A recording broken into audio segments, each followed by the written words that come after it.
Muito obrigado, senhor presidente, deputado Mauro Benevides, pela distinção com quem me homenageia nesse momento.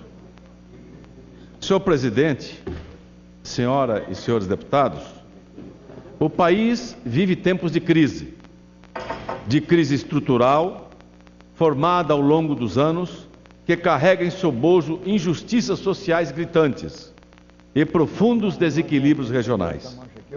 De crise política, que amplia a descrença generalizada nos políticos, paralisa projetos de mobilização social, esfacela o sonho de milhões de brasileiros. De crise ética, pela continuidade em novo patamar de práticas alheias aos princípios republicanos, de impessoalidade na gestão da coisa pública, que rompe padrões mínimos de moralidade, mergulha as instituições e a própria República em terrenos cinzentos e duvidosos e desconsidera os interesses da maioria da população. Não é à toa que, diante desse cenário, a juventude foi às ruas no último mês de junho, cobrou melhores serviços públicos, saúde, educação e segurança padrão FIFA. Exigiu dos políticos o fim da roubalheira, da corrupção, deputado Onofre. Defendeu maior espaço para a participação da sociedade nas decisões do país. E o que fizemos? A Câmara dos Deputados manteve o mandato do deputado Natan Donadon, lançando a figura do deputado presidiário. O Supremo Tribunal Federal concedeu uma nova chance de julgamento para os mensaleiros, que poderão ter suas penas reduzidas. O governo federal apresentou para a sociedade um novo escândalo de corrupção, mais uma vez no Ministério do Trabalho. E a presidente Dilma mantém no cargo ministro, apesar de todos os indícios de que ele tinha conhecimento do esquema de desvio de verbas montado em sua pasta, sob os seus olhos. Caminhamos mal, muito mal. O governo, o parlamento e o judiciário chegaram a reagir num primeiro momento, mas logo em seguida voltaram a dar as costas para a sociedade. Senhor presidente, senhora deputada Carmen Zanotto, senhores deputados, é necessário que se faça aqui uma meia-culpa, uma reflexão. Passou da hora do meio político brasileiro reagir. O Brasil exige uma grande reforma. Uma reforma não apenas política, mas em toda a estrutura do Estado. O Estado precisa ser ágil, eficiente e com uma maior blindagem contra a corrupção. Os parlamentares devem ter coragem para promover essa mudança e romper com a imobilidade provocada pela defesa do status quo. Corremos hoje o sério risco de perdermos de uma vez por todas o respeito da população. E não custa lembrar, 2014 está logo ali, dobrando a esquina. Lembrando também que aqueles que souberem ouvir o clamor do povo têm grandes chances de promover profundas mudanças no país. Nós do PPS já estamos começando a elaborar uma proposta para o país que tem como eixo uma nova política, uma nova economia, um novo governo. Reconhecemos, senhor presidente, senhoras e senhores deputados, que não se trata de uma tarefa fácil, mas ela precisa ser enfrentada. Para construir uma nova sociedade solidária, impõe-se de forma decisiva a elaboração de um projeto de país materializado em um Plano Nacional de Desenvolvimento Social e Econômico.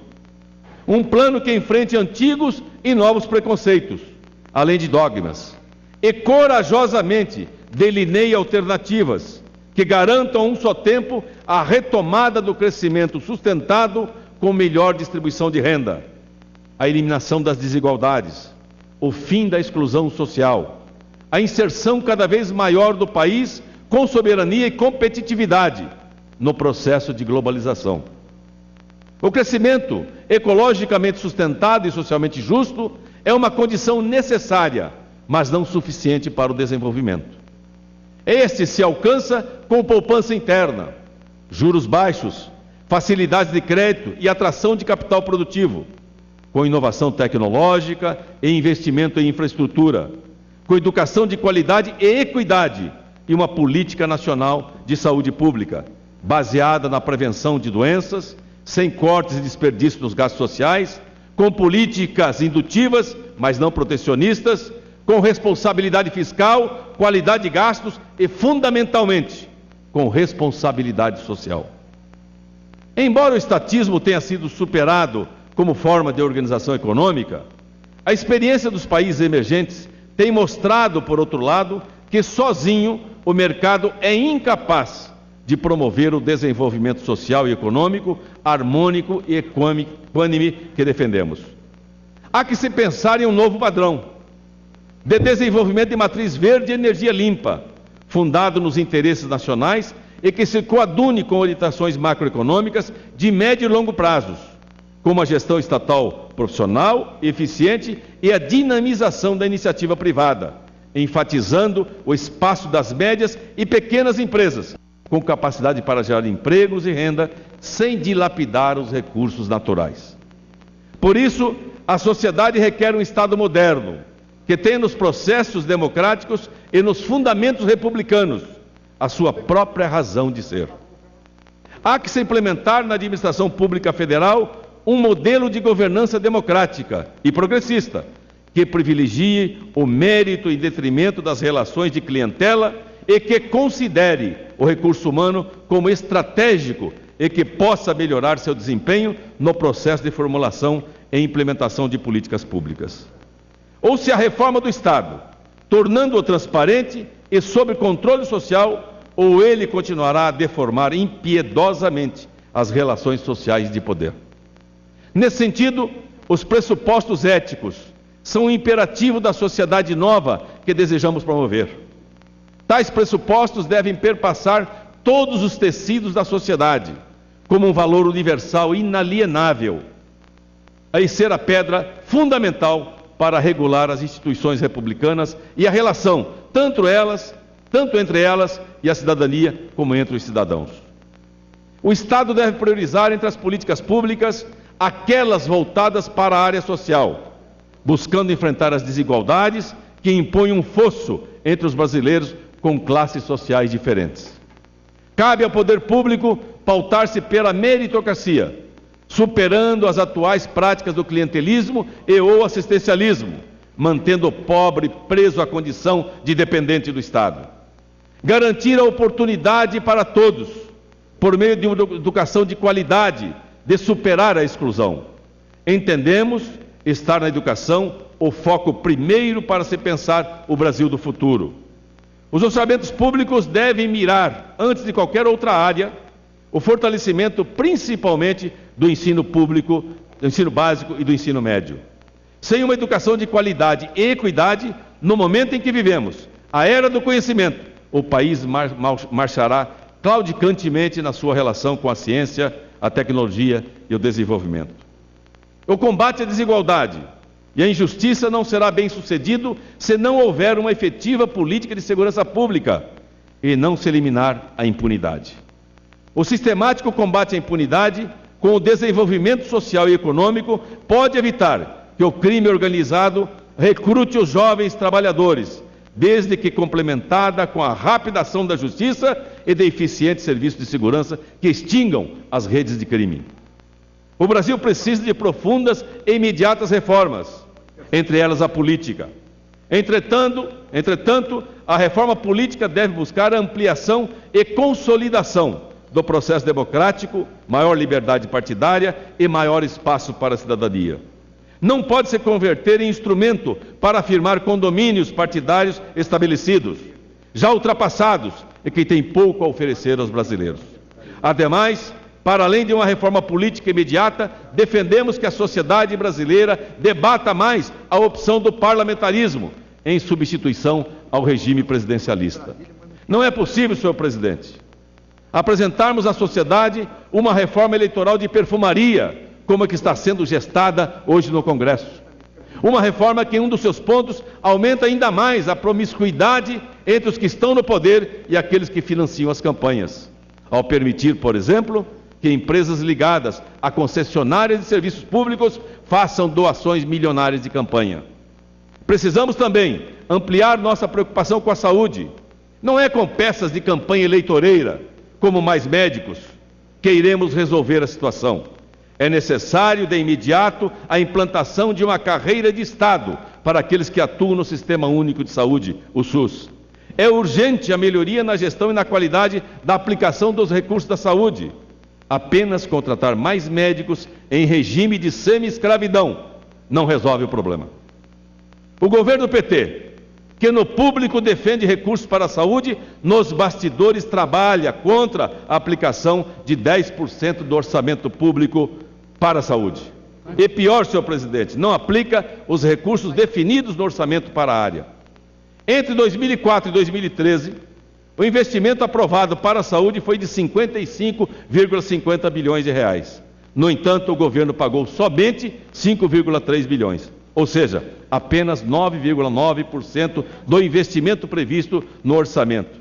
Isso é um escárnio à nação brasileira. Na área social, precisamos encontrar uma porta de saída para o Bolsa Família.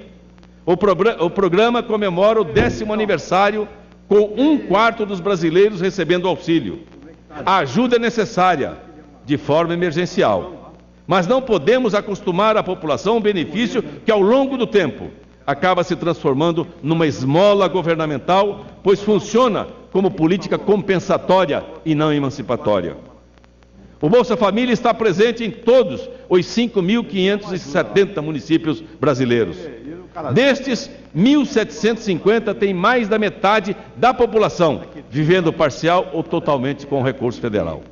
No entanto, grande parte das famílias continua sem perspectiva ou oportunidade de encontrar uma ocupação.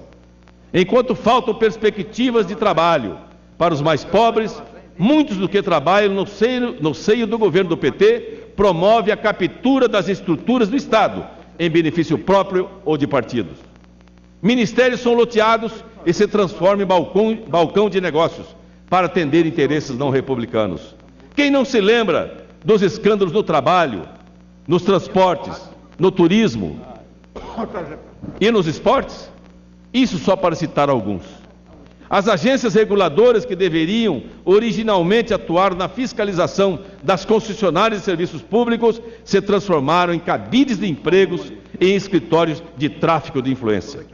Assim foi com a auxiliar da presidente Dilma, Erenice Guerra, na Anatel, e com a ex-secretária do presidente Lula, Rosemary Noronha, que montou uma rede de interesse e propina na Agência Nacional de Águas, entre outros órgãos do governo.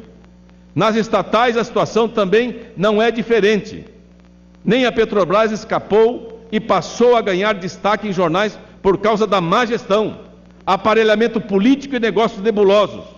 Só para citar um exemplo, até hoje o governo não explicou por que comprou a refinaria de Pasadena, no Texas, por $1,180 bilhões, sendo que ela havia sido adquirida por sua ex-sócia por $42 milhões, quase 28 vezes menos. O mensalão não serviu de lição para o PT. As velhas práticas clientelistas continuam. Os desvios se avolumam e o Estado é visto apenas como instrumento útil para que o partido se perpetue no poder. Para se ter uma ideia do problema, a corrupção no Brasil custa aos cofres públicos entre 41,5 a 69,1 bilhões de reais por ano. A estimativa é de estudo divulgado em maio pela Federação das Indústrias de São Paulo. De acordo com o relatório Corrupção, Custos Econômicos e Propostas de Combate, o custo com a corrupção representa de 1,38 a 2,3 do produto interno bruto. Se o dinheiro fosse investido em educação, por exemplo, poderia ampliar de 34,5 milhões para 51 milhões o número de estudantes matriculados na rede pública de ensino fundamental, um incremento de quase 50%. Só com o dinheiro roubado isso seria possível. O relatório aponta também que se o desvio de verbas no país fosse menor, a quantidade de leitos para internação nos hospitais públicos poderia subir de 367.397 para 694.409, ou seja, poderíamos quase dobrar o número de leitos hospitalares. O dinheiro desviado também seria para levar moradia para mais 2,9 milhões de famílias e fazer chegar o saneamento básico a mais de 23 milhões e 300 mil domicílios. Para a área de infraestrutura, o relatório calcula que, se não houvesse tanta corrupção, 277 novos aeroportos poderiam ser construídos no país. Tratam-se de números estarrecedores, que, somados à ineficiência do Estado, mostram o tamanho do caos que tomou conta do Estado brasileiro. Levantamento divulgado pelo jornal Correio Brasiliense em agosto deste ano aponta que anualmente R$1 trilhão, o equivalente ao PIB da Argentina, é desperdiçado no Brasil. A reportagem ressalta, abre aspas, quase nada está imune à perda. Uma lista sem fim de problemas tem levado esses recursos e muito mais. De cada R$100 produzidos, quase R$25 somem em meio à ineficiência do Estado e do setor privado, a falhas de logística e de infraestrutura, ao excesso de burocracia, ao descaso, à corrupção e à falta de planejamento, fecha aspas. Me permite uma parte, nobre deputado Rubens, meu líder. Concedo a palavra à deputada Carmen Zanotto. Obrigada, deputado Rubens, líder do nosso partido, líder do PPS, que traz aqui um tema e vários temas das políticas públicas federais.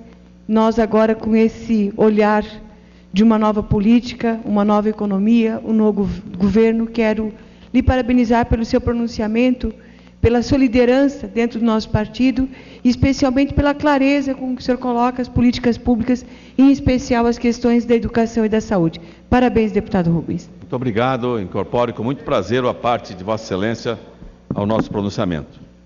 Senhor presidente, senhoras e senhores deputados, vejam só o tamanho do desperdício, continuando o meu pronunciamento. 70 bilhões de reais é a perda estimada para os cofres públicos com desvios de verba. 24,6 bilhões de reais é o impacto econômico com acidentes de trânsito.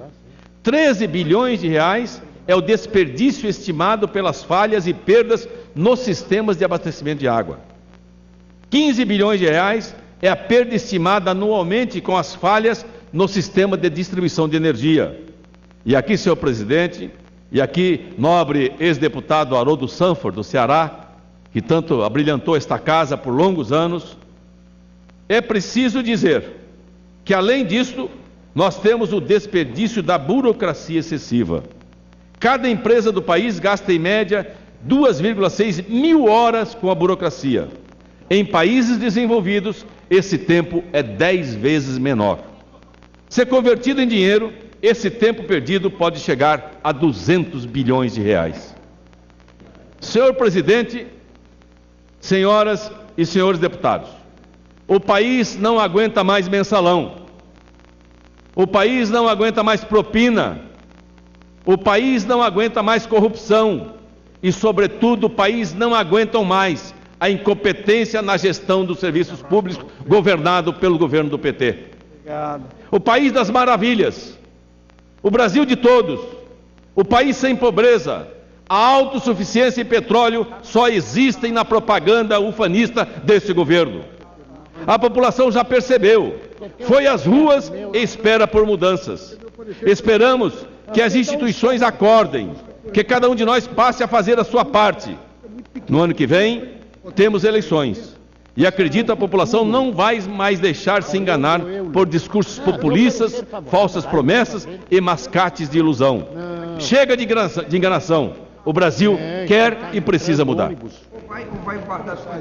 Vossa Excelência, me permite uma parte, deputado Rubens? Já que prazer, concedo a parte ao deputado Onofre Agostini, do Estado de Santa Catarina. Eu queria cumprimentar Vossa Excelência, haja visto que Vossa Excelência é vizinho nosso, nós somos catarinenses e Vossa Excelência é paranaense. Mas quero cumprimentar Vossa Excelência pelo belo pronunciamento que faz. A revolta de Vossa Excelência tem procedência, deputado. Não sou eu que estou dizendo, a voz das ruas, é o jovem da rua, está dizendo exatamente o que Vossa Excelência aqui fez referência. E eu assinei uma PEC de Vossa Excelência, fiz questão de ele procurar, disse que quero assinar. Porque hoje, o noticiário de hoje está dizendo que a Justiça está aposentando compulsoriamente 5 juízes que cometeram deslize. Eu acho isso uma afronta. Se os juízes cometeram deslize, eles têm que ser punidos. Eles têm que responder processo criminal e não receber um benefício da aposentadoria compulsória. Eu acho que Vossa Excelência, ao entrar com a PEC sobre isso, fez justiça. Assinei com muito prazer e vou ajudar Vossa Excelência a aprovar essa PEC, porque eu acho que é um desrespeito ao povo brasileiro, um juiz que comete deslize, comete crime e ele recebe a compensação com aposentadoria compulsória. Se for um cidadão comum, ele vai para o fundo da cadeia, para o fundo da penitenciária. É a mesma coisa que o juiz tem que fazer. Com mais razão, porque ele tem responsabilidade de semear a justiça e, por consequência, ele não pode ser merecidamente promovido com aposentadoria compulsória. Permite uma parte, deputado Rubens? Agradeço a parte do deputado Onofre Agostini, de Santa Catarina, prazer muito grande, incorporo ao meu pronunciamento nesse grande expediente. Lembrando que, além disto, além de ser aposentado depois do deslize, depois do crime, ele é aposentado compulsoriamente com seus vencimentos integrais. E o mais grave é que isto é um prêmio a quem comete crime no Brasil. E é evidente que nós temos que eliminar. Além do foro privilegiado e também a lei dos critérios de nomeação dos ministros do Supremo Tribunal Federal, nós precisamos mudar para mudar o país. Concedo a parte com muito prazer ao nosso deputado César Halum, do estado do Tocantins. Muito obrigado, deputado Rubens Bueno, para lhe parabenizar pelo seu pronunciamento. Também assinei a PEC de autoria de Vossa Excelência. No meu estado do Tocantins, nós temos um testemunho vivo e muito recente. 5 desembargadores foram afastados do Tribunal de Justiça por deslizes gravíssimos. E estão aí todos contemplados com aposentadoria compulsória, recebendo os gordos salários de mais de R$25 mil por mês e depois de cometer um crime.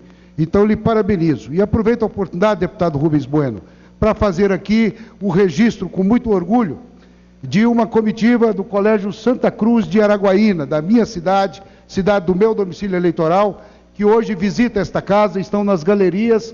É um colégio de tradição, comandado pela congregação Dom Orione, é o colégio mais antigo da cidade de Araguaína, completou agora 50 anos de existência e tem contribuído muito para a educação da nossa cidade, do nosso estado, e abriga também a Faculdade Católica Dom Orione. Portanto, senhor presidente, eu gostaria que ficasse registrado nos anais desta casa a visita desses alunos formandos aí do ensino médio da nossa querida cidade de Araguaína. Muito obrigado, deputado Rubens Bueno. Muito obrigado, senhor presidente. Com muito prazer, deputado César Halum, a sua participação durante o nosso pronunciamento, a recepção que dá aos estudantes de Araguaína, jovens que hoje pela manhã nós aqui instalamos o programa Parlamento Jovem Brasileiro e falamos aqui a dezenas de estudantes do Brasil todo e ali falando exatamente isso. O Brasil precisa e o Brasil merece a presença dos jovens na política, da boa política, a política do bem comum. Por isso, senhor presidente, deputado Mauro Benevides, ex-presidente do Congresso Nacional, senador, figura da maior realce da vida pública brasileira, está aqui desempenhando o seu papel, a sua função como homem público da melhor qualidade desse país. Agradeço a todos por acompanhando o meu pronunciamento. Que não que sejam menos importantes. Um segundo encaminhamento. Ministério de Santos, no meu estado de São Paulo.